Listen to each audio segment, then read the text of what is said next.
말씀드렸던 요 책 보이십니까? 네, 요 책의 챕터 5, 6, 7를 포괄해서 진행하고 있다는 점 확인드립니다.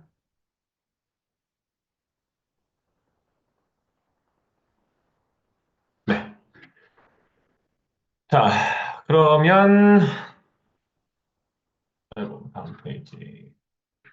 일단, 왜 브리더가, 이제 개 브리더이건 고양이 브리더건 관계없이 왜 브리더라고 하는 직종에 있는 사람들은 유전학과 육종학을 알아야 하는데, 지난주에 이제 간단하게 말씀드렸습니다만, 새로 들어오신 분들이 있으시기 때문에 그 부분을 좀 확인하는 절차 갖도록 하겠습니다. 자, 일단 브리더라고 하는 직업에 대해서 우리가 조금 이해할 필요가 있는데요. 브리더라고 하는 직업은 통상 저는 이렇게 표현합니다. 유전자를 기반으로 육종학을 이용하여 그림을 그리는 화가다. 화가는 어떻습니까? 화가라고 하는 직업의 직종에 있는 사람들은 기본적으로 물감을 이용해서 붓을 터치해가지고 그림을 그리죠. 거기에 비유, 대유를 한 거죠. 브리더는 어떻게 일을 하냐라고 하면 동물이 원래 가지고 있는 그 유전자에다가 육종학이라고 하는 기법을 이용해서 그 유전자를 붙이고 떼고 모으고 흐트러뜨리는 방식으로 새로운 동물의 외형이나 또는 성격을 만들어냅니다. 그게 바로 브리더입니다. 라고 말씀드립니다. 자, 유전자는 지난 시간에 간략히 알아보기는 했습니다만 털색뿐만 아니라 몸의 형태, 몸의 크기, 특정한 몸의 생김새, 더 나아가서 성격이나 지능도 결정합니다. 무슨 소리예요? 그 지금까지는 제가 이해가 되는데 성격이 유전자에 의해서 결정된다는 얘기는 처음 들어봤어요. 라는 말씀들을 하시는 경우가 있겠죠. 아닙니다. 성격도 유전됩니다. 얘는 누굴 닮아서 이렇게 공부를 안 해. 얘는 누굴 닮아서 성격이 이래. 그거 다 여러분을 닮아서 그런 겁니다. 네, 저는 제 성격이 별로 안 좋아서 애를 안 낳았습니다. 네, 정말로. 그러면 유전육종학이라고 하는 것이 브리더에게서 오케이, 무슨 의미인지 알겠어. 그게 다야? 아닙니다. 사실 브리더와 저 이제 브리더는 한국말로 번역하자면 육종가라고 이야기를 하는데 육종가와 이른바 생산업자 또는 번식업자 우리가 무슨 무슨 가, 전문가, 화가 이런 가자를 붙일 때는 건축가라고 할 때는 약간의 예술적인 것들이 들어가는 전문적인 업역에다가 땡땡가라는 이름을 붙이죠. 반면에 단순하게 그냥 상업적인 먹고 사는 일에만 치중하는 사람들은 뭐라고 합니까? 자라고 하죠. 자. 또는 좀 더 낮춰 불려서 업자라고 하기도 합니다. 네. 업자라고 하기도 합니다. 그러면 우리는 그 밑에는 장사꾼이 있죠. 통상 개장사 이렇게 불리는. 네. 그러면 우리가 사회적으로 봤을 때 또는 브리더라고 하는 육종가라고 하는 구조 내에서 보았을 때 최상위에 있는 사람들은 무엇이라고 부른다? 육종가. 한국말로 하자면. 또는 프로페셔널 브리더라고 할 수도 있겠죠. 그리고 그 밑에 있는 그냥 보통 먹고 사는 사람들을 뭐라 부른다? 번식업자. 뭐 생산업자라고 사회적으로 칭합니다. 그다음에 가장 하위에 있는 사람들을 개장사라고 부르죠. 자, 그러면 이러한 것들을 구분하는 가장 큰 준거, 기준은 무엇이냐? 이건 제 견해입니다. 저는 유전 육종학에 있다. 라고 생각합니다. 유전 육종학을 얼마나 전문적인 수준으로 이해하냐에 따라서 그 사람은 육종가가 될 수도 있고 개장사가 될 수도 있는 겁니다. 개장사는 유전 육종학을 1도 모르는 사람인 거고 육종가라 함은 유전 육종학에 대해서 높은 수준의 지식과 경험을 갖고 있는 사람이다라고 이해하시면 됩니다. 그럼 이 현재 세미나를 듣고 계신 분들은 다 여기에 왜 오신 겁니까? 네. 육종가가 되고자 하는 열망을 가지고 오신 거로 저는 이해를 합니다. 그러면 왜 육종가가 중요해? 육종가는 사회적으로 존경받는다고 했는데 나는 사회적으로 존경받고 싶은 마음은 없고 그냥 육종의 전문가가 되고 싶을 뿐이야. 나는 브리더로서 성공하고 싶을 뿐이야. 네, 바로 그겁니다. 그게 같은 이야기예요. 등치되는 개념이에요. 육종가로 성공하기 위해서는 또는 사회적으로 성공하기 위해서는 또는 큰 경제적인 성과를 내기 위해서는 유전 육종학을 몰라서는 안 된다는 거죠. 예를 들어서 특정한 시기에 특정한 국가의 특정한 시정에서 비숑 프리제가 이렇게 생긴 거를 좋아해요. 크기가 너무 큰 걸 별로 안 좋아해요. 원래 비숑 프리제의 품종 표준은 상당히 큰 것으로 저도 알고 있는데 더 작은 개체를 특정 국가에서 선호해요. 이를테면 벵갈이라고 하는 표범을 닮은 고양이가 최근 한 20년간 국내에서 큰 인기를 끌었는데 이 벵갈에게 있어서 성격의 결함이 좀 있어요. 애들은 너무 터프해. 뭐 결함이라고까지 얘기할 수는 없겠지만 얘네가 조금 더 도실, 사람을 잘 따르는 부드러운 애교 많은 고양이로 거듭났으면 좋겠어. 그건 다 무엇에 기반을 할 수 있는 거예요? 유전 육종학에 기반을 할 수 있는 거고 그런 것을 성취해내면 그것을 만들어낸 브리더는 경제적으로도 큰 성과를 낼 수 있는 거죠. 또 하나, 이거는 10년을 브리딩했건 20년을 브리딩했건 30년, 40년, 50년을 브리딩했건 국내에서 계속해서 반복적으로 나오는 문제인데 likes to likes라는 개념이 있습니다. 이건 유전 육종학, 이제 육종학에 있어서 가장 후진 개념이에요. 가장 하위의 개념이에요. likes to likes는 뭡니까? 비슷한 것을 비슷한 것에게 교배하여서 비슷한 것을 얻고자 하는 거예요. A라고 하는 개체가 얼굴이 동글동글하고 눈이 빵실한 게 아유 귀엽게 생겼어. B라고 하는 놈도 비슷하게 생겼네. 그럼 이 A와 B를 교배해서 그 사이에서 결과가 비슷하게 나올 것을 기대하는 것을 likes to likes라고 해요. 비슷한 것을 비슷한 것에게.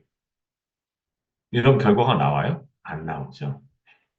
백날에도 안 되죠. 어쩌다가 소가 뒷걸음질 치다가 운이 좋아서 비슷한 것이 나올 수도 있지만 유전력이라고 해서 그 비슷한 것이 다시 후대에 전달되지는 않아요. 10마리 중에 엄마 아빠를 닮은 애가 한 마리 나올 수도 있지만 9마리는 다 다른 이상한 결과물이 나와요. 그럼 이런 브리더는 어떻게 해요? 망하는 거죠. 첫째 브리더가 처음 브리딩을 하는데 서로 다른 혈통에서 개체를 갖고 와가지고 좋은 결과가 나오기를 기대해요. 망하는 거죠. 아무것도 안 나와요. 운이 좋으면 뭐가 나오겠죠. 하지만 그것이 반복되진 않는 거죠. 이런 것은 앞서도 말씀드린 것처럼 어떠한 잘못된 생각에 기인하고 있어요? 근친교배 또는 긍지교배, 즉 인브리딩이 유전병을 만들어낸다는 멍청한 생각 때문이에요. 자, 오른쪽에 지금 보시면 뭐 제가 좀 들어가서 쭉 본 건데 뭐 온갖 곳에 개인 블로그도 있고 뭐도 있고 뭐도 있고 다 뭐라고 나와요? 근친교배가 유발하는 유전병. 근친교배가 유전병 확률이 높은 이유. 맨날 이런 얘기도 나와요. 근친교배가 되면 될수록 유전병이 발생합니다. 영국의 빅토리아 여왕은 오랜 근친혼으로 혈우병 유전자가 생겨. 이게 다 멍청한 소리들라는 거예요. 존재하지 않았던 유전자가 어떤 특정한 질병을 유발하는 유전자가 단순하게 근친교배만 가지고 생겨나지는 않아요. 특정한 유전적인 문제, 특정한 유전적인 질병은 언제 나와요? 그 가게, 그 유전자, 그 백그라운드 유전 정보 내에 특정한 유전적 질병을 유발하는 유전자가 있었기 때문에 나온 거예요. 존재하지 않던 유전자가 나오는 경우는 있다, 없다? 없다. 아주 간혹 가다 정말 만 번에 한 번 정도의 확률로 돌연변이가 발생할 수 있지만 그 빈도가 그렇게 높진 않거든요. 그럼 이 얘기는 뭐예요? 다 멍청한 소리. 이른바 거짓말이에요. 근거가 없는 것이에요. 근친교배는 앞서도 말씀드렸지만 유전병을 만들어내는 것이 아니다. 다만 선대의 그러한 열성 유전에 기인한 특정 유전자가 잠재되어 있었다면 그 잠재되어 있던 유전자가 드러나도록 할 뿐이다. 만들어내는 게 아니고 그것을 드러낸다. 그것이 무슨 가치를 갖고 있는지는 뒤쪽에서 말씀을 드리겠습니다. 자, 오늘 주로 말씀을 나눌 내용은 멘델의 유전, 그다음에 멘델의 유전에 있어서의 우성 유전과 관련한 부분, 그리고 그 과정에서의 주요한 용어 설명 부분을 드리도록 하겠습니다. 멘델, 우리 중학교 때, 고등학교 때 배웠죠? 여러분들 자녀가 있으신 분들은 자녀들에게 사두신 세계 위인 전집, 요즘도 그런 게 있는 것 같은데, 거기에 멘델이 꼭 들어가 있습니다. 퀴리 부인과 함께. 자, 멘델은 1822년 오스트리아 제국, 현재는 체코 지역이에요. 체코에서 출생한 가난한 소장농의 아들이었습니다. 그런데 어렸을 때부터 이런저런 자연적인 현상이나 이런 것들에 관심이 많았어요. 네. 원래는 대학에 가고 싶었었는데 집안에 이런저런 어려움이 있어서 대학 진학은 포기했어요. 그리고 우여곡절 끝에 가톨릭 사제가 되는 길을 걷게 됩니다. 그 이제 가톨릭 사제가 되니까 물론 미사를 드리거나 할 때는 바쁘지만 그 이외의 시간은 시간이 꽤 많이 남는 거예요. 그래서 성당에 딸려 있는 정원에서 원래부터 원예학이나 농작물을 재배하는 재배학에 관심이 많았기 때문에 완두콩도 키우고 장미도 키우고 뭐 등등등등등 다양한 작물이나 식물, 꽃들을 길렀어요. 그러다가 무언가 희한한 것을 하나 발견한 거죠. 뭡니까? 어미가 가지고 있는, 엄마가 가지고 있는 특정한 형질이 자손에게 무작위가 아니라 일련의 법칙에 따라서 전해진다라는 사실을 깨닫고 그것을 수십 년간의 검정 교배, 테스트 브리딩을 통해서 확립했어요. 그리고 그러한 것들을 정리하여서 맨델의 법칙이라고 하는 개념으로 논문을 출간했어요. 아쉬운 것은 맨델은 살아있는 그 기간 동안에는 자신이 만들어낸 업적이 얼마나 대단한 것인지 자신도 잘 알지 못했고, 그 다음에 주변의 다른 학계로부터도 크게 인정받지 못했어요. 사실 오스트리아라고 하는 곳이 대제국이었지만 그럼에도 불구하고 네, 언어에 있어서 일단 문제가 있었고, 그다음에 그 당시 전체적인 학계를 주도하고 있던 프랑스나 영국과는 분명히 떨어져 있는 네, 몬사는 시골 총구석이었던 거죠. 그러다 보니 이 사람이 학계에 제출한 발표한 논문이 많은 사람들에게 회자되지는 못했던 거예요. 멘델은 크게 세 가지의 유전 법칙을 정립했습니다. 하나는 우열의 법칙이고요. 또 하나는 분리의 법칙이고요. 또 하나는 독립의 법칙입니다. 여러분들 다 분명히 중학교 때 배우신 거예요. 간단히 말씀드리겠습니다. 우열의 법칙은 우성과 열성 사이의 관계에 대한 것이에요. 여기서 아주 중요한 부분이 있습니다. 우성은 좋은 것이고 열성은 나쁜 것이다. 라고 생각하는 분들이 우리나라에서 고등교육을 받은 분들 중에 99%가 넘을 거예요. 우리가 보통 뭐라고 얘기해요? 일반적으로 하는 말 중에. 나는 부모님한테 우상형질만 물려받아서 잘생기고 키도 커. 야, 너는 정말 잘생겼다. 똑똑하고 어머님한테도 어떻게 정말 그렇게 우성 유전자만 물려받았니? 이런 말들을 우리가 흔히 해요. TV에 나오는 사람들도 흔히 하고요. 좀 배웠다 하는 사람들도 흔히 해요. 이거 맞는 말이에요? 틀린 말이에요?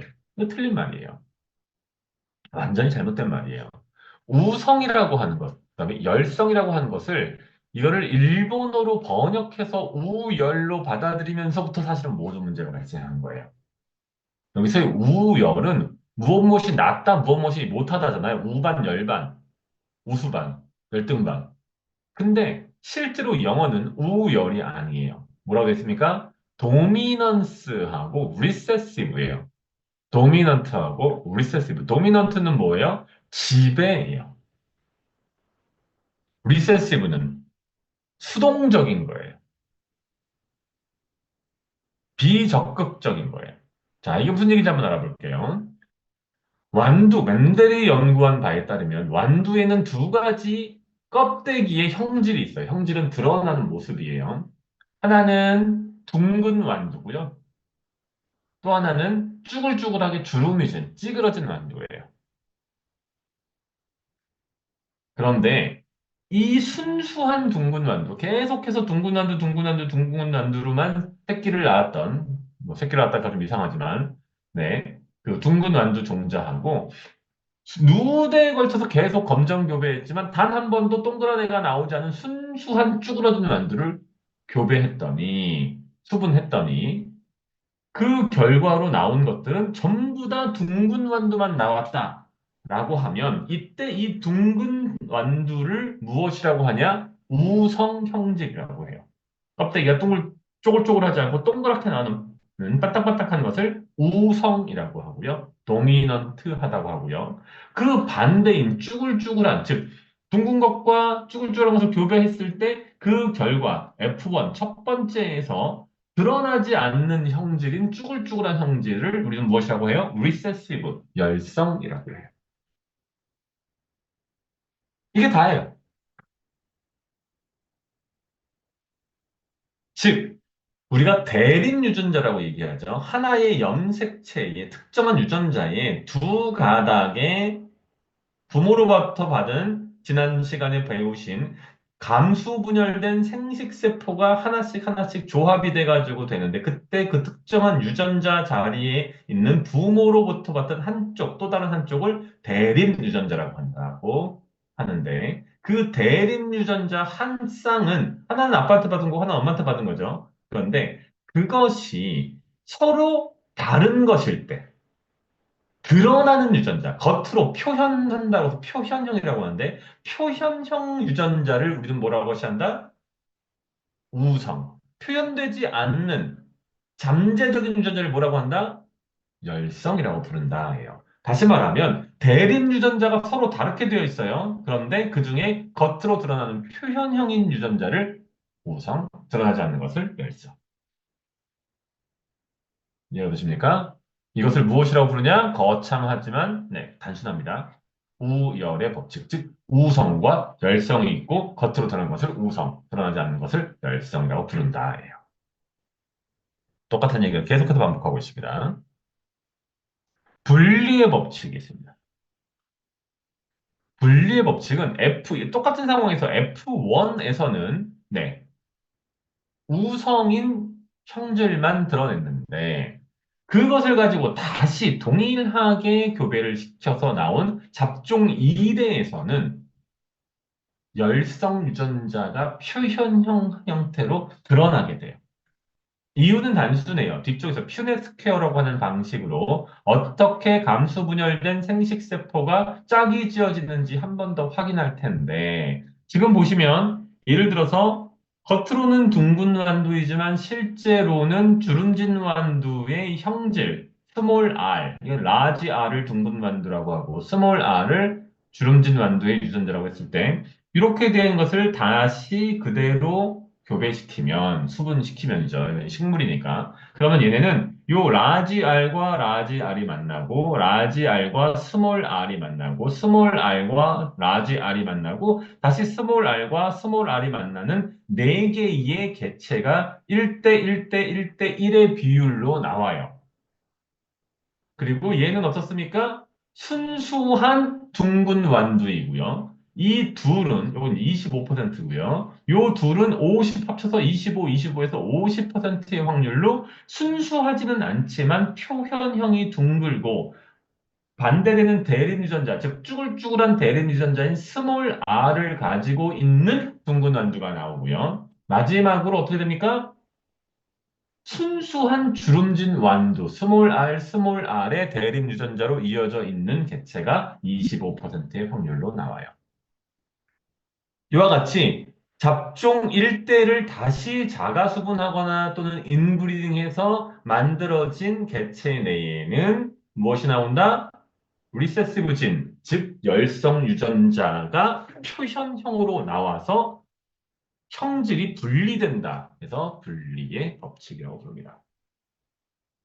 조금 이해가 안 되실 수 있는데 뒤쪽에 피네스케를 보시면 훨씬 더 이해가 쉬우실 거예요. 자, 독립의 법칙은 무엇이냐라고 하면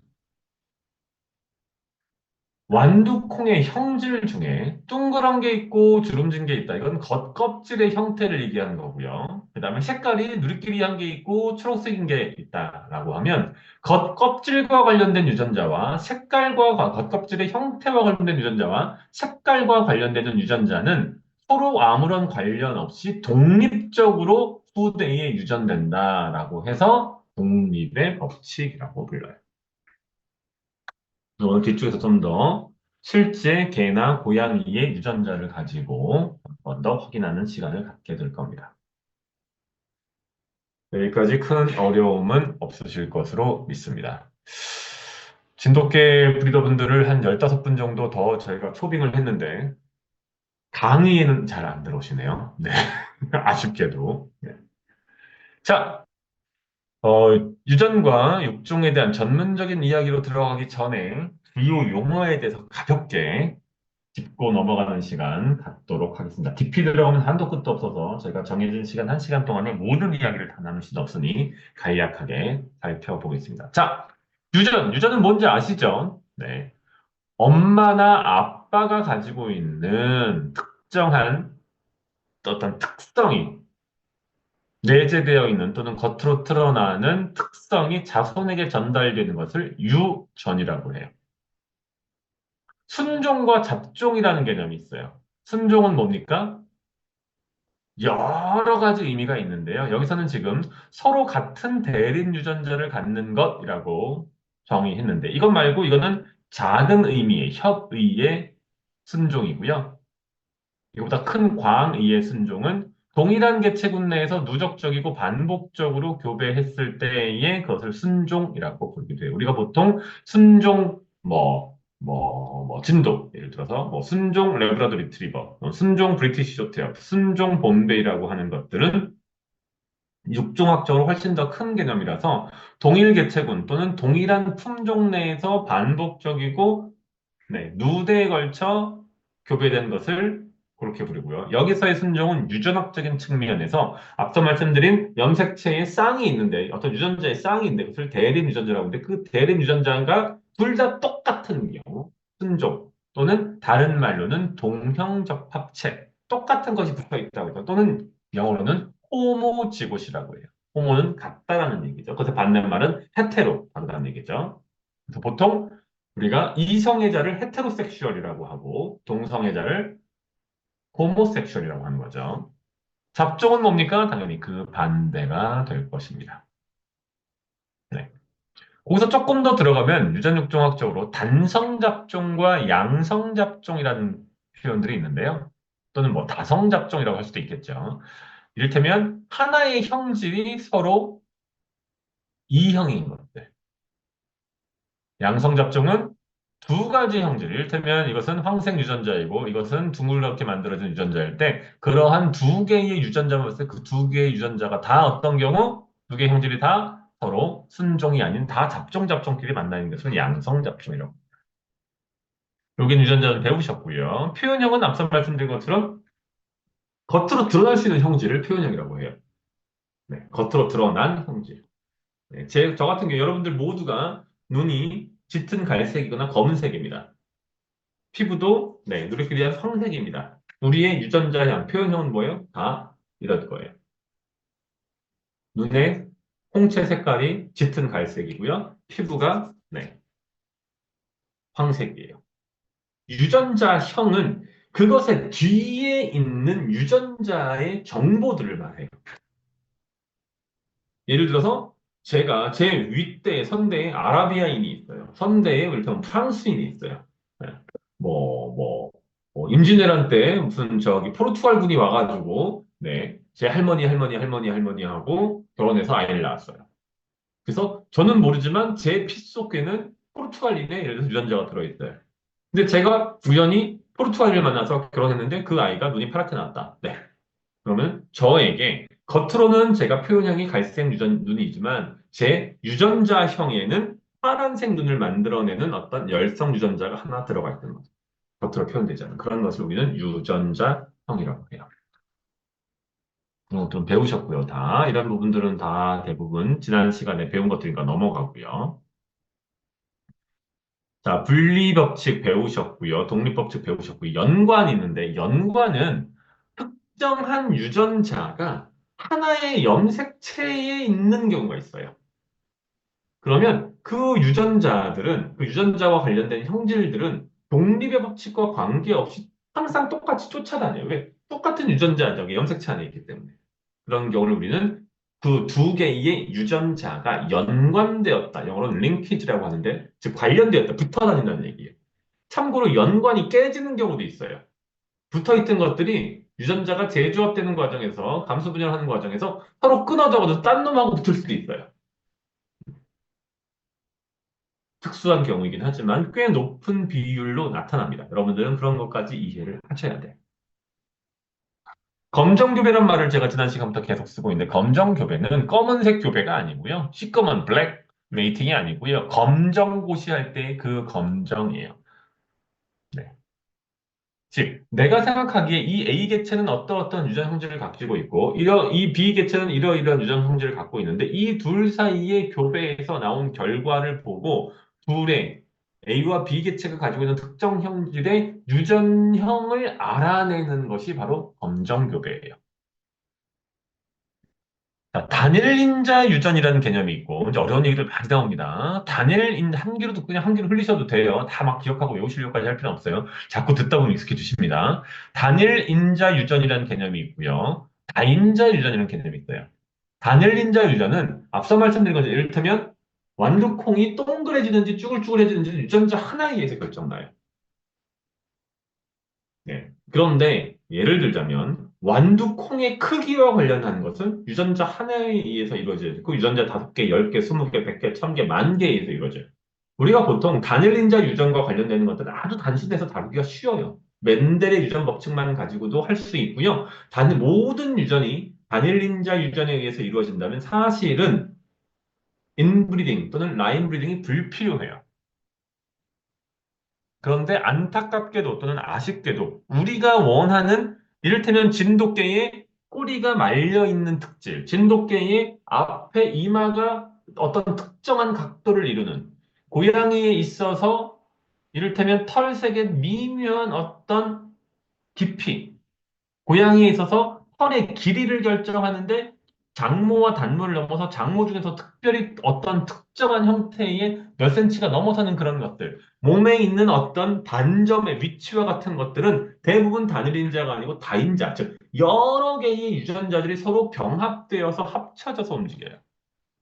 이런 것들은 인브리딩이 아니고서는 품종을 만들어내지도 못하고 유지하는 것도 불가능해요. 자, 반성유전은 성염색체에 붙어 있는 유전자 때문에 이루어지는 유전이에요. 따라서 암컷과 수컷에서 유전되는 형상이 달라요. 네. 마지막인 것 같은데, 보인자 같은 경우에는 인자를 보유하고 있다. 영어로는 스플릿2라고 하기도 하고, 또는 캐리어라는 표현을 쓰기도 해요. 아까 제가 말씀드린 것처럼 제가 겉으로 보기에는 이를테면 조선 사람처럼 생겼는데 알고 봤더니 제 윗대에 포르투갈 사람이 있어가지고 유전자, 그 포르투갈인들이 가지고 있는 특정한 이를테면 곱슬머리라든지 갈색 머리카락이라든지 또는 뭐 파란 눈이라든지 흰색 피부라든지 그런 유전자를 가지고 있다. 예를 들어. 그럼 그러한 유전자들은 다 열성의 형태로 숨어 있고 겉으로 드러나지 않는 것이고 이것을 우리는 보인자라고 불러요. 여기까지 혹시 질문 있으십니까? 벌써 한 3, 40분 제가 떠든 것 같은데. 네. 한 30분 떠들었네요. 여기까지 질문 있으십니까? 질문 없으실까요? 여러분들이 얼굴도 안 보여주고 질문도 안 해주시면 재미가 없어서 저도 빨리빨리 끝내게 돼요. 네. 여러분들이 얼굴도 보여주시고, 질문도 주시고, 네. 그러면 제가 신나서 열심히 하나라도 더 말씀드리기 위해서 노력하게 됩니다. 자, 이제 오늘 주요한 내용인 우성 유전에 대해서 살펴보겠습니다. 우성은 제가 뭐라 말씀드렸습니까? 좋은 게 아니에요. 우성은 대립 유전자가 있을 때, 서로 다른 대립 유전자로 이루어졌을 때, 그 중에서 혼자만 있어도 그 형질이 표현형 형태로 드러났을 때 그 유전자를 우성 유전자라고 불러요. 혼자만 있으면 드러나지 않아. 꼭 둘이 같이 붙어 있어야지만 드러나. 그것은 뭐라고 불러요? 열성 유전이라 불러요. 도미넌트, 리세시브. 항상 그게 중요해요. 사람을 놓고 예를 들어 볼게요. 쌍꺼풀을 있고, 쌍꺼풀이 아닌 외꺼풀. 저는 그 쌍꺼풀이 아닌 것을, 외꺼풀이라고 부르는지 몰랐네요. 지금 부르는 특정한 용어를 제가 좀 몰랐던 것 같습니다. 그런데, 이를테면, 쌍꺼풀은 기본적으로 우성이에요. 무슨 얘기다? 대립유전자 중에 혼자만 가지고 있어도 쌍꺼풀이에요. 콧꺼풀 또는 외꺼풀은 어때요? 두 개가 다 있어야지만 표현돼요. 박사님 이상해요. 여긴 두 개 다 있는데 두 개가 있어서 다 표현이, 네, 맞아요. 하나만 있어도 되지만 당연히 두 개가 있어도 돼요. 우성은. 그런데 열성은 하나만 있어서는 표현이 된다, 안 된다? 안 돼요. 그보다 강력한, 도미넌트한 열성, 아니, 유성 유전자만 표현되고 열성 유전자는 표현이 안 돼요. 열성 유전자는 반드시 둘 다 있을 때만 표현이 돼요. 이게 바로 우성이에요. 사람 같은 경우에 이제 여러 우성과 열성 형질이 있어요. 이를테면 쌍꺼풀이 우성이라고 말씀드렸죠. 보조개 있는 게 우성이에요. 보조개 없는 게 열성이에요. 그럼 우리가, 보조개 있으니까 좋은 거고, 보조개 없으니까 나쁜, 근데 맞아요. 보조개 있으니까 좋은 거잖아요. 쌍꺼풀 있으니까 좋은 거잖아요. 그건 우리가 가치를 임의로 집어넣은 것이 실제로 어떤 개체의 생존에 있어서 쌍꺼풀이냐, 헛꺼풀이냐, 또는 보조개가 있냐, 없냐, 이런 것들은 아무런 가치가 없잖아요. 네. 아무런 의미가 없단 말이에요. 좋고 나쁜 게 아닙니다. 자, 귓볼의 모양이 밑으로 이렇게 내려가 있는 경우가 있고, 저는 살짝 내려왔는데 내려온 경우가 있고요. 밑으로 띡 붙어 있는 경우가 있어요. 이것도 무성열성이에요. 여러분들 한번 보세요. 여러분들의 귀를 한번 보세요. 여러분들의 자녀나 부인이나 애인의 얼굴을 한번 보세요. 혀 말 수 있는 분들 있으실 거면 혀. 네, 전 말아요. 네, 혀를 이렇게 말 수 있는 사람이 우성이에요. 혀를 말 수 없으면 뭐다? 열성이에요. 그럼 혀를 마는 게 좋은 거예요? 뛰어난 거예요? 우수한 거예요? 아니면 이거 말아서 뭐 할 거야? 아무런 가치가 없잖아요. 이마의 선, 이걸 발제라고 하죠. 발제. 머리카락이 난 이 선 같은 경우에도, 네. 이 삼각형, 갈매기 모양, 저는 갈매기 모양이 아닌데, 그게 우성이에요. 등등등 여러 가지가 있어요. 자, 기다리고 기다리셨던. 여러분들이 질문을 진짜 안 주시네. 질문이 하나쯤 나올 때가 된 것 같은데. 자, 여러분 너무 빨리 끝나버리는데, 오늘. 개의 우성 형질을 한번 알아보도록 하겠습니다. 이거는 앞으로 품종견을 별도로 대상으로 한, 이건 지금 저희가 이제 중급 유전학이라는 제가 이름을 붙였는데, 중급 유전 육종학이라는 이름을 붙였는데, 고급 시간이 따로 있습니다. 네, 거기에서 한 500페이지 정도 되는, 500은 너무 심했나? 한 3, 400페이지 되는 개의 유전 형질과 관련한 책을 다시 한번 뒤집어 깔 거예요. 네, 그때 이제 말씀을 드릴 내용인데, 지금 보시면 레브라도 리트리버 같죠? 제가 걔는 잘 모르지만 여러분들만큼 제가 봤을 때는 레브라도 리트리버인 것 같습니다. 근데 레브라도 리트리버에는 고양이 브리더라고 해서 아유 난 몰라 이거 관심 없어 알아서 해라고 하실 필요 똑같아요. 개나 고양이나 모색 유전은 기본적으로 거의 똑같으니까 다들 같이 보시면 됩니다. 자, 뒤쪽에 고양이 얘기도 나옵니다. 레브라도 리트리버에 있어서 흑색 칼라, 피모 코트가 코트의 색상이 흑색인 경우와 황색인 경우, 즉 짙은 갈색인 경우가 있는데요.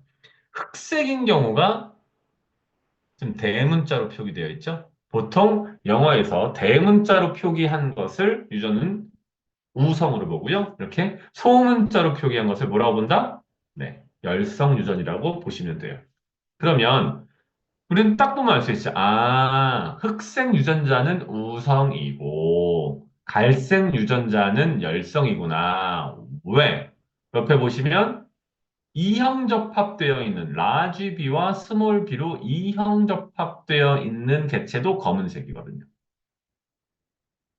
이해가 되십니까? 따라서 우리는 흑색 유전자는 블랙의 첫 이니셜인 B로 표현하는데 흑색이 우성이기 때문에 이렇게 대문자로 표현했구나라는 사실을 어렵지 않게 알 수 있죠.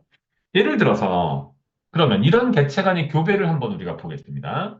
하나는 흑색인데 그 흑색인 표현형이고 유전형이 둘 다 라지비, 라지비인 앞쪽에서 말한 이른바 순계 또는 순종 또는 동형접합 개체예요. 이러한 동형접합 개체가 이제 어려운 말 팍팍 나오기 시작합니다. 지금 보시는 것처럼 또 다른 동형접합 개체인데 스몰 b, 스몰 b로 이루어진 즉 열성 유전자 두 개로만 동형 접합되어 있는 객체와 교배했어요. 어떤 것이 암컷이고 어떤 것이 수컷인 것이 중요한가요? 가치가 있습니까? 가치 없어요. 관계 없어요. 왜? 이거는 성염색체 유전이 아니고 상염색체, 즉 일반적인 일상적인 염색체의 유전이기 때문에 성별은 중요하지 않아요. 어떤 게 순놈인지 어떤 게 암놈인지 알 필요가 없어요. 이렇게 교배하면 그 밑에서 나온 개체들의 유전형은 어떻게 돼요? 요 라지 B와 스몰 b, 라지 B와 스몰 b, 라지 B와 스몰 b, 라지 B와 스몰 이건 직접 다시 한번 설명드립니다. 가 만나서 전부 다 라지 B, 스몰 b로 되어 있는 녀석들이 나와요. 띵띵띵띵. 그리고 얘는 다 뭐예요? 겉으로 봤을 때 새까매요. 다만 이 개체들은 전부 다 스몰 b 유전자를 하나씩 가지고 있는 보인자들이에요. 즉, 겉으로 봤을 때에는 검은색이지만 이 친구들은 엄마인지 아빠인지 모르는 이거 그냥 편의상 이쪽이 아빠, 이쪽이 엄마라고 할게요. 이쪽이 싸이어, 이쪽이 damn, 이쪽이 stud, 이쪽이 bitch인 거죠. 걔의 경우에는. 그래서 bitch의 그 son of bitch 할 때 그 bitch예요. 네. 보통 죄송합니다. 이걸 잠깐 하겠습니다. 개년이죠. 한국말로 하자면 또는 쌍년인데 그게 개 암컷을 지칭하는 표현이에요. 비추라는 것이 BITCH. 그래서 이 비추의 유전자, 열성 유전자를 다 하나씩 물려받아서 전부 다 보인자예요. 그럼 예를 들어서 얘와 얘를 교배하면 이게 암수라고 해서 얘와 얘를 교배하면 어떻게 되겠어요? 네. 지금 요건 다 뭘 의미하는 거예요? 멘델의 유전 법칙 중에서 우열의 법칙에 따라서 F1이 이렇게 나는 거죠. 그럼 그 다음에 얘와 얘를 교배하면 분리의 법칙에 따라서 어떻게 되겠어요? 네. 이런 식으로 한 녀석이 열성 유전자가 표현형으로 나오는 녀석이 생기는 거죠. 이게 지금 멘델 유전 법칙을 그대로 따르고 있는 거예요. 자, 만약에 스컷, 사이어가, SIR이라고 하죠. 사이어가 보인자예요. 처음부터 캐리어라고 써있죠. 보인자고. 암컷이 순계인 열성이에요. 호모지것으로 열성이에요. 리세시브 호모지것이에요. 그럼 그 둘 사이의 교배에서는 우리는 어떤 결과물을 얻게 돼요? 얘가 얘랑, 얘가 얘랑, 얘가 얘랑, 얘가 얘랑 만나서 라지 B가 50%, 라지 B, 스몰 B가 50%, 스몰 B, 스몰 B가 50%가 나오고 절반은 보인자, 절반은 순계의, 즉 호모지것인 갈색 개체를 얻게 되는 거예요. 자, 개의 우성 형질, 흔히 볼 수 있는 검은색 개체와 갈색 개체 간의 유전 관계에 따라서 그들이 F1에서 어떤 결과를 우리가 얻을 수 있는지, 어떻게 기대할 수 있는지에 대한 예를 보여드리고 있어요. 고양이의 경우 봄베이하고 세이블 버미즈를 생각하시면 큰 무리가 없습니다. 자, 조금 더 들어가 볼게요. 닥스훈트죠. 닥스훈트는 털이 짧은 단모종과 털이 긴 장모종, 영어로는 스무드 헤어드가 있고 롱 헤어드, 그 두 가지가 존재해요. 그런데 이런 스무드 헤어가 단모종이 우성이에요. 대문자 L로 써 있죠. L, 슬래시 짝대기 써 있는 이 뒤에 무엇이 오건 다 이렇게 된다는 의미예요. 즉, 라지 L, 라지 L일 경우에도 스무드 헤어가 되고요. 라지 L, 그 다음에 대립 유전자로 헤테로지것인 스몰 L이 오더라도 이렇게 된다는 얘기예요. 왜 그런지 이제 이해가 되시죠? 똑같은 걸 지금 계속 동어 반복을 하고 있는 겁니다. 서로 다른 예를 들어. 반대로, 만약에 롱 헤어드 닥스훈트가 있다면 그 롱 헤어드 닥스훈트는 호모지것인 스몰 l, 스몰 l이에요. 배름 유전자 두 개가 모두 다 스몰 l, 스몰 l로 이루어져야만 돼요. 그럼 아까처럼 다시 해보면 어떻게 돼요? 얘와 얘를 교배하면 어떤 결과가 나오는지 우리는 어렵지 않게 추정할 수 있겠죠. 만약에 여러분이 나는 롱 헤어드 닥스훈트만 길러내고 싶어라고 하면 개체군 내에 스무드 헤어드 닥스훈트가 있어서는 돼야 안 돼요? 안 되죠. 그 개체가 들어오는 순간 어떻게 돼요? 네. 앞서 보신 것처럼 요꼴이 나는 거죠. 롱 헤어드가 다 사라지는 거죠. 맞습니까? 자, 그레이트 데이인 것 같아요, 아마도. 자, 그레이트 데이는 수컷이 아니라 블랙이 있고, 그 다음에 점박이가 있는데, 이거는 조금 달라져요, 이제. 이거를 머들이라고 하든가, 네, 이걸 부르는 표현이 있거든요. 멀러? 저 듣고도 기억이 안 나는데. 자, 얘와 얘 사이에서는 점박이가 우성이. 다시 말씀드립니다. 순수한 솔리드 블랙 개체와 점박이 개체 사이에서는 우열 관계가 어떻게 되냐? 점박이가 우성이에요. 그럼 예를 들어서 어떤 점박이 표현형 개체가 있는데 그 점박이 표현형 개체는 large M, 이걸 이제 M이라고 할게요. 머를런가 MERL인가? 하여튼 뭐 그냥 점박이라고 부르겠습니다. 이 점박이는 우성이니까 large M으로 표기하고요. 점박이가 아닌 솔리드는 다 뭘로 표현합니까? 스몰 M으로 표현해요. 그런데 이 점박이 개체가 사이어라고 가정했을 때 이 사이어가 이를테면 large M, 스몰 M의 솔리드 보인자 개체인 거죠. 즉 헤테로지고신 거죠. 즉 동형 접합이 아닌 이형 접합인 거죠. 다 똑같은 얘기입니다. 이런 녀석이 헤테로지것이 아니라 동형접합, 즉 호모지것인 솔리드 객체하고 교배하면 어떻게 됩니까? 하면 이걸 이제 우리가 퓨넷 스퀘어라고 부르는데 퓨넷이라고 하는 사람이 만들어낸 유전자 계산 방법이에요. 그러면 얘는 어떻게 됩니까? 이 그레이트된 사이어가 가지고 있는 한쪽 염색체, 한쪽 대lim전자가 여기로 오고 이쪽에 있는 한쪽 대림조가 여기로 오고 요게 일로 가고 요게 일로 가. 이렇게 만나고 이렇게 만나고 이렇게 만나고 이렇게 만나서 결과는 뭐가 됩니까? 라지 M, 스몰 m이 두 마리, 스몰 m, 스몰 m이 두 마리 나와서 각각 50%대 50%, 1대 1의 확률로 점박이와 솔리드 개체가 나오게 됩니다. 네. 걔는 할 만큼 한 것 같아요. 이제 고양이로 한번 살짝 넘어가. 아우, 난 고양이 관심 없어. 고양이 정말 싫어. 똑같아요. 네. 보세요. 개 브리더분들에게는 분명히 도움이 됩니다. 자, 이를테면 어떤 고양이가 한 놈은 블랙 코트, 검은색이고요. 한 놈은 블루 코트, 회색이에요. 블루는 회색입니다. 청색이 아니고 회색이에요. 한국말로 하면. 그러면 얘가 가지고 있는 유전형은 이를테면 라지 B, 라지 B. 이 라지 B는 뭡니까? 아까 우리가 앞쪽에서 레브라도 리트리버에서 봤던 그 라지 B랑 똑같은 블랙을 말합니다. 같아요. 여기서는 스몰 b가 이것의 대립 유전자이기 때문에 우성 유전자의 반대를 무조건 따라야 해서 스몰 b가 돼요. 그럼 이게 지금 수컷이고 이게 암컷이네요. 이게 수컷이고 암컷인데 어떻게 할 수 있어요? 여기는 스펌셀, 정자라고 써 있고요. 여기는 에그셀, 난자라고 돼 있으니까요. 그럼 이게 찢어지겠죠? 이렇게 찍 찢어진단 말이에요. 감수 분열하면서. 그래서 정자가 두 개가 나왔을 때 하나의 정자에 요게 들어가고 하나의 정자에 요게 들어간다 보시면 돼요. 반대로 난자도 마찬가지로 감수 분열하면서 하나의 난자에는 요 놈이 들어가고 또 다른 난자에는 요 놈이 들어간다고 보시면 돼요. 그럼 그것이 각각 이렇게 만나고 이렇게 만나고 이렇게 만나고 이렇게 만난다는 게 뭐예요? 수정이 된다는 걸 의미하는 거예요. 그때는 어떻게 돼요? 걔네의 유전형이 다 라지 B, 스몰 b, 라지 B, 스몰 b, 라지 B, 스몰 b, 라지 B, 스몰 b 100%인 거예요. 그럼 얘는 어떻게 돼요? 라지 B, 즉 검은색 블랙코트가 우성이기 때문에 얘는 겉으로 봤을 때 전부 다 뭐가 된다? 표현형은 블랙코트가 된다. 다만 유전형은 블루코트를 보인자로 갖고 있는 개체입니다. 이건 앞서 다시 말씀드렸던 맨델의 법칙을 생각하면 얘는 뭐예요? 맨델의 법칙의 우열의 법칙을 따라서 이렇게 이 안에서 교배하면 어떻게 돼요? 분리의 법칙에 따라서 25%, 네 마리 중 한 마리가 스몰 b, 스몰 b를 가진 뭐가 나옵니까? 블루 개체가 나옵니다. 맞습니까? 맞나요? 잘 이해하고 계십니까? 너무 빠른가요? 이거 아실 거라고 믿고 저는 갑니다. 이거 모르실 리가 없습니다. 자, 질문이 들어왔나요? 질문 보겠습니다. 네, 맞습니다. 이 이제 우성이라고 하는 건 사실은 좀 더 정확하게 얘기하면 강우 선생님 질문 감사하고요. 고양이 브리더이십니다. 개도 기르시고요. 네.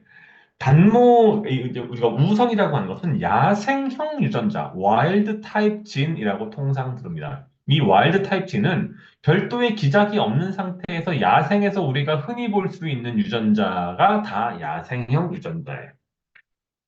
그러면 우리가 일반적으로 개나 고양이의 원산지를 놓고 봤을 때, 개는 조금 복잡합니다. 늑대 부분이기 때문에. 그럼 고양이, 편하게 고양이라고 했을 때, 고양이는 원래 어디서 왔습니까? 비옥한 초승달지대라고 하는, 네, 곳에서 왔죠. 포르타일 크레센트라고 하는, 지금 뭐, 저 페르시아하고 뭐, 이스라엘 뭐 이런 동네, 팔레스타인, 그거 어디에서 왔거든요. 그 동네는 어떻습니까? 더워요. 그 더운 곳에서 털이 긴 애들은 살아남을 수가 없겠죠. 그다음에 지금처럼 이렇게 털이 긴 애들은 털이 엉겨가지고 떡이 져가지고 난리가 나겠죠. 맞습니까? 그래서 야생형 유전자가 단모이고요. 단모인 유전자, 그러니까 야생 유전자가 대부분 우성입니다. 왜? 겉으로 드러나니까. 다만 그 야생 유전자의 대립 유전자로 수많은 다른 유전자들이 끼어 있습니다. 열성 유전자들이. 자, 이제 먼치킨을 보겠습니다. 먼치킨은 고양이에 있어서의 닥스 훈투와 같은 개념입니다. 네, 감사합니다. 질문 주셔서 질문 항상 네, 환영합니다. 자, 일반적인 고양이는 다리의 길이가 길어서 벌떡벌떡 잘 뛰어 올라갈 수 있는데 먼치킨이라고 하는 것은 개에 있어서의 닥스 훈투와 비슷해서 보통 우리가 사람의 경우에는 해표증, 해표가 뭐예요? 응, 응 할 때 그 해표. 네, 응, 응 뭔지 아시죠? 물개. 네, 바다 표범. 네. 그래서 걔네처럼 다리가 짧다라고 해서 요 관절이 요 관절만 짧아지고 요 관절 두 개가 다 짧아지기도 합니다. 일종의 기형 유전이죠. 사람으로 따지면. 그러한 것을 고착화시킨, 고정시킨 것이에요. 그래서 다리가 짧습니다. 고양이들. 그러다 보니 높은 곳에 잘 올라가지 못하죠. 참고로 여담이지만 제가 한 십수년 전에 국내에서 최초로 먼치킨 신종 개체를 수입해서 브리딩했던 경험이 있기도 합니다. 현재 국내에서 기르고 있는 먼치킨의 99%는 제가 가지고 있는 개체들의 자손이라고 봐도 과언이 아닐 겁니다. 이랬건 저랬건. 그런데 요 먼치킨을 유발하는 유전자, 즉 다리가 짧아지도록 만드는 해표증을 유발하는 유전자는 지금 보시는 것처럼 라지 MK로 썼는데 우성이에요. 네. 그리고 다리가 길게 나오는 유전자가 뭡니까? 열성이에요. 근데 이거는 사실은 돌연변이에 의해서, 뭐 다 그렇지만 돌연변이에 의해서 만들어진 거예요. 그리고 먼치킨은 기본적으로 이 먼치킨을 유발하는, 먼치킨은 품종의 핵심 유전자인 해표증을 유발하는 유전자가 두 개가 붙어 있으면, 즉, 호모지것이 되면 뱃속에서 죽어요. 초기 발생 단계에 죽어서 탈락해서 없어져 버려요. 따라서 살아서 움직이는 먼치킨, 다리가 짧은 개는 전부 다 보인자인 일반 노멀 유전자를 보인자로 가지고 있는 이형 접합 유전자들이에요. 네. 자, 그러면 먼치킨은 이렇게 이형 접합이고 노멀 캣, 다리가 긴 고양이들은 전부 다 동형 접합인 열성 유전자를 갖고 있는 거예요. 그럼 얘네가 교배하면 어떻게 돼요? 라지 MK, 스몰 MK, 라지 MK, 스몰 MK, 스몰 MK, 스몰 MK, 스몰 MK, 스몰 MK 이렇게 나오는 거죠. MK는 먼치킨의 약자입니다. 그럼 어떻게 돼요? 이 위쪽에 있는 50%는 암수 관계없이 다 먼치킨으로 나오고 나머지는 먼치킨이 아닌 논 먼치킨 또는 노멀 캣으로 나오게 되는 거죠. 좀 독특한 우성 형질이에요. 자, 이제 끝나갑니다. 한두 장만 더 하면 오늘 세미나 끝나니까 조금만 더 참아주세요. 벌써 50분이네요. 자, 마지막으로 퓨넷 스퀘어 간단히 짚고 넘어가겠습니다. 퓨넷 스퀘어는 스퀘어가 뭐예요? 네, 사각형이라는 뜻이죠. 퓨넷이라고 하는 유전학자가 만들어낸 개념이고요. 이를테면 위쪽에다가 사이어의 유전형을 두고요. 세로 쪽에다가 댐, 네, 댐은 암컷입니다. 암컷의 유전형을 집어넣어요. 그래서 그거를 이렇게, 이렇게, 이렇게, 이렇게 만나게 해서 나오는 네 개의 배아의 유전형을 계산하는 거예요. 아주 간단해요. 자, 예를 들어서 아버지, 즉 사이어 또는 스터드가 P가 어떤 임의의 유전자의 약자예요. 라지 P, 스몰 P이고 female, 즉 댐이라고도 하고 또는 비치라고도 하는 개의 경우는 비치라고 하고 비치 또는 댐이라고 하고 고양이의 경우는 퀸 또는 댐이라고 해요. 그런데 암컷도 똑같이 라지 P, 스몰 P예요. 그럼 이러한 체세포를 갖고 있는 친구들이 정자와 난자는 감수 부절에서 어떻게 합니까? 라지 P짜리 정자 하나, 스몰 P짜리 정자 하나, 라지 P짜리 난자 하나, 스몰 P짜리 난자 하나가 만들어집니다. 그럼 얘네는 어떻게 돼요? 예를 들어서 네 번 수정한다라고 하면, 그리고 확률적으로 동일하게 수정한다라고 가정하면, 대수의 법칙을 적용해서, 그러면 어떻게 됩니까? 스몰 p 정자와 스몰 p 난자가 만나서 스몰 p인 배아가 만들어지고요. 스몰 p 정자와 라지 p 난자가 만나서 라지 p 스몰 p인 배아가 만들어지고요. 라지 P 정자와 스몰 p 정자가 만나서 마찬가지로 라지 P, 스몰 p인 대화가 만들어지고요. 마지막으로 라지 P 정자와 라지 P 난자가 만나서 둘 다 라지 P인 동형적합인 대화가 만들어집니다.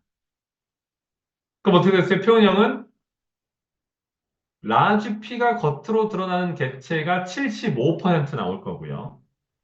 산술적으로, 통계적으로 많이 무한히 반복한다면 한 번의 교배에서는 어떤 특정 개체는 10번 교배해서 새끼가 50마리인데 그 50마리가 다 스몰 P인 조합일 수도 있어요. 근데 이것이 확률적으로 무한대로 반복된다라고 하면 결국은 1대 1대 1대 1로 수렴하게 돼요. 저한테 그런 거 따지지 마세요. 그거는 나 스스로 국민학교 때 산수를 못했다라고 하는 것을 드러내는 행위예요. 아유, 박사님, 우리는 까만 애하고 누런 애하고 교배했는데, 교배할 때마다 맨날 까만 것만 나오고, 누런 건 절대 안 나와요. 또는 뭐, 누런 거가 맨날 나오고, 까만 거가 절대 안 나오는데, 그러면은 박사님이 하신 말 다 거짓말인 것 같은데, 그거는 배수의 법칙 때문에 그래요. 큰 수의 법칙이란 뜻이고, 확률은 반복해가지고 무한대로 했을 때 그것에 수렴한다라는 이야기인 거지, 5번, 10번 했을 때는 어떻게 될지 잘 몰라요. 네. 누군가 동전 던지기를 해보시면 돼요. 동전 던지기를 원래 제대로 하면, 동전 던지기를 1억 번 하면, 네. 5천만 번 대 5천만 번이나 4,999만 번인데 5천만 한 번이 되겠죠. 그런데 동전 던지기를 10번만 해보세요. 어떤 사람은 계속 앞면만 나오고 어떤 사람은 계속 뒷면만 나올 수도 있다는 거죠. 대부분 사람은 비슷하게 나오겠지만 그 말씀을 드리는 겁니다. 참고로 이 피네 스퀘어는 앞서 말씀드린 것처럼 유전자 하나뿐만 아니라 두 개의 유전자에 대해서도 보시는 바와 같이 계산하는데 상당히 편해요. 대신에 이게 두 개를 넘어서 세 개, 네 개가 되면 이걸로는 계산이 실질적으로 불가능해집니다. 현실적으로 의미가 없어지죠. 자, 오늘은 두 번째 시간으로 유전의 기본 원칙과 우성 유전이라고 하는 어렵지 않은 내용에 대해서 여러분과 한 시간 동안 말씀을 나눠봤습니다. 질문 주신 강구 선생님께 깊은 감사의 말씀을 드리고요. 자, 다음에는 아마 이제 지금으로부터 약 3주 뒤 12월 첫 주가 되는 것으로 알고 있는데, 그때는 유전적 확률이라고 하는 개념에 대해서 알아보도록 하겠습니다. 유전적 확률은 결국은 무엇과 연결되냐 하면 유전력 또는 그 제네틱 파워라고 하는 개념, 즉 어떤 특정한 유전자가 후대에 얼마나 잘 유전될 수 있는지와 연관되는 중요한 개념입니다. 그리고 12월 둘째 주, 제가 알고 있는데 그때는 여러분들이 관심 많으실 겁니다. 치사 유전을 비롯해서 공우성이라고도 불리기도 하고 또는 불완전 우성이라고 불리기도 하는 우성이 동시에 나타나는 현상에 대해서 알아보고 오늘의 중요한 반대 개념인 열성 유전까지 한 번에 후루룩 치고 넘어가도록 하겠습니다. 질문 없으십니까? 네, 알겠습니다. 그럼 여기까지 강의 드리는 것으로 하고요. 어, 여러분들 모두가 뛰어난 육종가로 거듭나시는 그날까지 비더스 퀄리, 자, 비더 인큐베이터 최대한의 도움을 드리도록 하겠습니다. 브리더가 세상을 바꿉니다. 감사합니다. 발표 들어가십시오.